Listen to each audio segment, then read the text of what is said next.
All right, now for the riff. Inflation heating up again.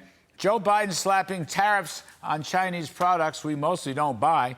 Meanwhile, our nation's finances are in complete tatters. Just a couple points here. The recent string of hotter-than-expected inflation reports continue.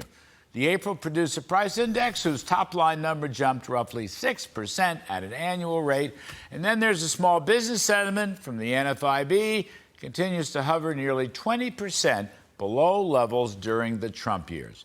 Today, President Biden comes out with a bunch of new tariffs on China, including electric vehicles and steel products that Americans hardly buy any.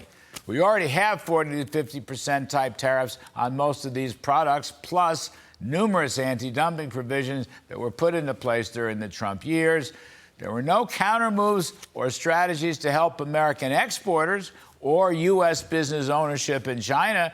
No demands made to stop intellectual property theft or the forced transfer of technology, or nothing to mandate China purchases of American farm or other commodities. Nothing.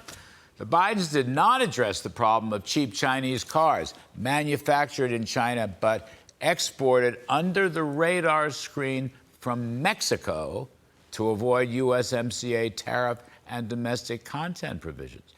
Maybe most importantly right now, no Biden attempts to stop China from importing Iranian and Russian oil. Not a peep.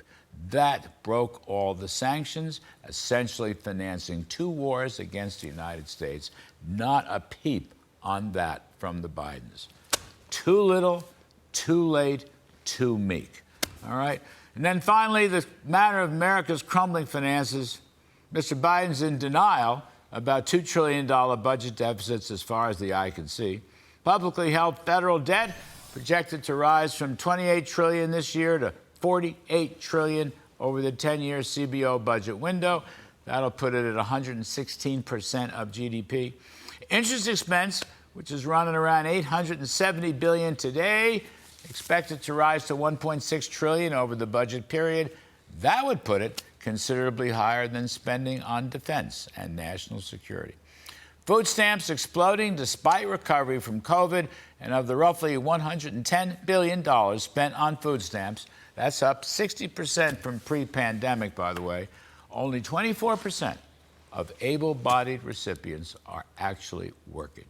These are all reasons why Joe Biden may have Donald Trump temporarily locked up in this court, but Trump is pulling away in the key swing states.